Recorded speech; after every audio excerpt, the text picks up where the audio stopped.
Allô tout le monde! Aujourd'hui on se retrouve pour une autre story time qui va porter sur quelque chose que j'ai vécu au secondaire. Puis en fait je me rappelais presque plus de cette histoire-là jusqu'à il y a quelques jours quand je m'endormais pas puis j'ai décidé d'aller voir des vieilles conversations Facebook avec ma meilleure amie au secondaire. Puis quand je suis tombée là-dessus, j'en revenais pas que je m'en souvienne presque plus parce que c'est quand même assez épouvantable. Je pense que c'est une histoire qui mérite d'être racontée, donc sans vous attendre, on va passer à l'histoire.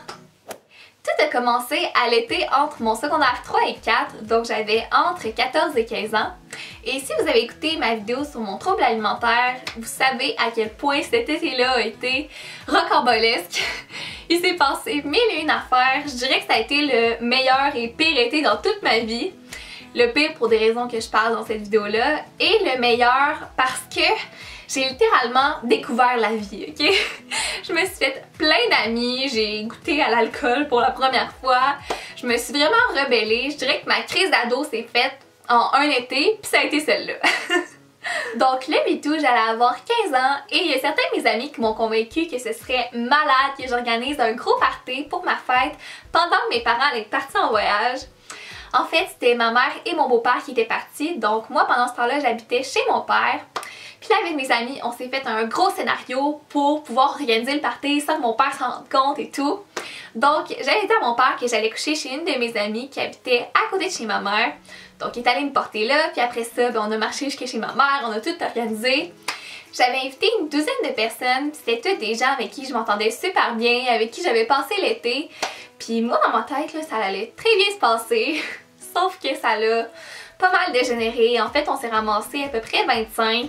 Je sais que ça aurait pu être pire, mais quand même, pauvre Laura, 15 ans, qui a jamais rien vécu, j'étais pas capable de gérer tout ça.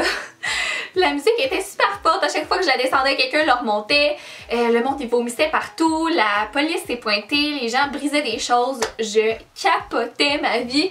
Puis je pensais juste à mes parents quand ils allaient revenir, puis en plus, mes parents sont quand même très sévères, j'aurais jamais dû faire ça, puis là je capotais bien raide.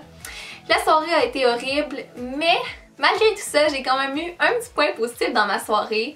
En fait, j'ai rencontré un gars, puis c'est quand même drôle de dire qu'on s'est rencontrés chez moi, mais c'est ça, la première fois qu'on s'est parlé, on était dans mon salon parce que c'était comme un ami d'un ami, puis je le connaissais pas, mais bon, c'est remboursé chez nous. Mais il était super fin, puis on s'est embrassés à la fin de la soirée, puis j'étais bien contente. Puis ce gars-là, on va l'appeler Louis, mettons. Louis et moi, on a fini par sortir ensemble 2-3 semaines après. Puis honnêtement, je me rappelle pas trop comment ça s'est passé, mais je sais qu'il n'y a pas eu une longue période de fréquentation ou d'hésitation, là. À cet âge-là, c'était comme, est-ce qu'on s'entend bien? On s'est embrassés? Oui, c'est chill, on sort ensemble. Louis et moi, on est sortis ensemble pendant un bon 4 mois, mais honnêtement, là, on sortait pas vraiment ensemble, ok? C'était horrible, on se voyait genre une fois ou 3 semaines, puis à chaque fois qu'on se voyait, on avait absolument rien à se dire, c'était tellement malaisant, on savait pas quoi faire non plus. Ouais. Puis je me rappelle une fois en particulier, on s'est croisés dans l'autobus, ok? J'ai croisé mon propre chum dans l'autobus, puis je me suis dit, ah oh, non, pas lui, genre j'ai rien à dire. Mais on sortait ensemble, là. T'sais, dans le fond, là, je savais juste vraiment pas comment ça marchait une relation. Je voulais juste avoir un chum pour avoir un chum, puis j'avais rien pour comparer. Puis moi, je pensais que je l'aimais, mais genre, vraiment pas, là. C'était de la merde. Puis un beau jour, c'était dans le temps des fêtes, un peu après Noël. Évidemment, on s'était comme même pas vu à Noël ou quoi que ce soit, là. Ben, il m'a laissé par texto, puis il m'a détruit en dedans, là. Genre... Aujourd'hui, je me rends compte que c'était absolument rien, mais veux pas sur le moment, tu sais, t'es triste pis tout. Puis là, finalement, j'avais vu ma meilleure amie, puis j'étais bien triste de ça. Mais, il m'avait laissé, montrer que j'avais comme un petit feeling qu'il y avait de quoi de louche qui se passait. Tu sais, l'instinct féminin, là, genre, je savais qu'il y avait comme plus que ce qu'il me disait. Il m'a laissé pour des raisons bâtards, là, puis j'étais comme, non, j'ai comme le feeling qu'il se passe quelque chose de croche. C'est 2 jours plus tard que j'ai eu un flash.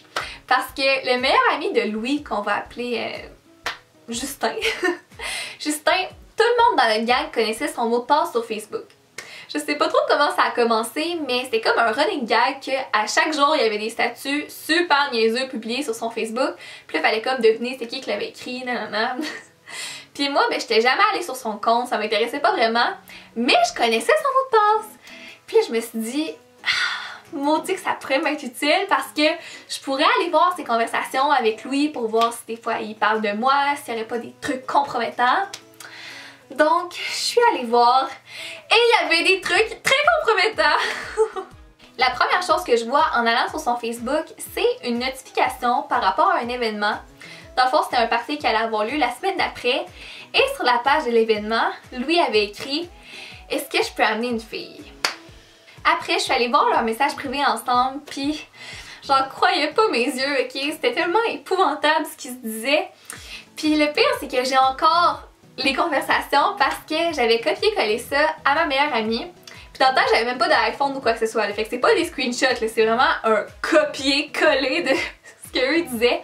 Puis je vais vous le lire. Imaginez, moi c'est épouvantable de lire ça. Je me braillais ma vie là.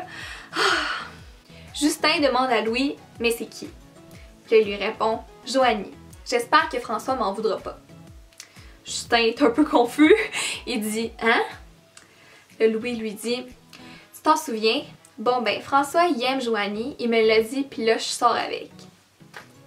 Bon, déjà là c'est un petit choc, genre ils sortent ensemble, c'est officiel, ça fait à peine une semaine là qu'il m'a laissé. En tout cas. Mais c'est pas venu après. Je l'aime depuis cet été, c'est juste que ça l'avait choqué, puis là c'est revenu parce qu'on a recommencé à se voir. Mais on a recommencé à se voir, mais je sais pas à partir de quand, c'est un petit peu confus. Là Justin lui demande, tu sors avec? Puis il répond, ok garde, j'ai laissé Laura parce que c'était déjà dans nos têtes à moi puis Joanie. On est tellement genre trop pareils puis bien ensemble là, que ça avait pas besoin de temps pour marcher. Là Justin lui répond, ok, 3 petits points. L'autre il dit, t'as l'air de me trouver trou de cul en salle. Oui, oui c'est trou de cul en salle. Si lui il pense pas, ben moi je le pense. Là il répond, non là, mais t'as peur que ça fasse de la merde avec qui? Puis là Louis répond, François, je veux pas que ça chie, on est des bons chumés. Mais là, Justin dit, ouais, mais tu sais, tu pourrais en parler à Laura, t'as dit que vous étiez amis, mais elle va te trouver crissement salaud. En effet, merci Justin d'être le premier à penser à moi dans cette histoire-là, c'est vraiment smart. Là, il répond, ouais, ben, j'aime mieux être un trou de cul puis sortir avec quelqu'un que je suis bien, plutôt que le gars qui finit avec rien puis trou de cul pareil pour avoir trompé sa blonde qui aimait plus. Je comprends tout à fait sa réflexion de la fin, c'est bien normal, surtout considérant qu'on avait vraiment une relation de merde. Mais à l'époque, juste de lire quelque chose comme ça à propos de toi-même, ça fait tellement mal, genre j'ai pleuré toute la soirée, j'ai capoté ma vie. Ouais. Après cet épisode-là, je pouvais juste pas m'empêcher de stalker Joanie à comme tous les jours. J'étais obsédée par elle, je l'haïssais tellement parce qu'elle représentait comme tout ce que j'avais pas réussi à être, puis je la trouvais tellement belle, là, maudit qu'elle me faisait chier. Puis quelques mois plus tard, je l'ai vue. À un party, elle était là, on s'est vus, puis on a commencé à parler, puis je savais qu'elle était plus avec Louis à ce moment-là. On a jasé un petit peu de lui, puis c'est tellement drôle parce qu'on est devenus amis. Mais comme vraiment bonnes amies, là. Pendant un été de temps, on s'est vraiment vus souvent, puis c'est tellement drôle de penser qu'une amitié a pu naître du fait qu'on avait le même ex, qu'on l'aimait pas, puis qu'on parlait de lui. Ouais, assez cocasse. Juste pour clarifier les choses, je suis totalement consciente que j'ai l'air de la pire ex de l'univers dans cette histoire-là. Ça n'a même pas de bon sens, mais il faut se rappeler que j'avais à peine 15 ans quand ça s'est passé. Puis je pense que c'est normal de mal réagir face à des grosses situations comme ça quand t'es juste pris au dépourvu, t'as pas d'expérience et tout. Mais sachez que j'ai immédiatement regretté, puis j'en ai parlé avec les personnes concernées, on a tout réglé ça, puis sont au courant. Mais bon, c'est pas quelque chose que je conseillerais à personne, même moi aujourd'hui, jamais je ferais quelque chose du genre. Là. Avec l'âge, on gagne maturité et expérience, donc voilà. C'est ce qu'on complète la vidéo, j'espère que vous avez aimé. Si c'est le cas, n'oubliez pas de mettre un thumbs up, de vous abonner à ma chaîne et à mes réseaux sociaux qui vont être en barre d'infos. Et nous on se retrouve très bientôt. Bye!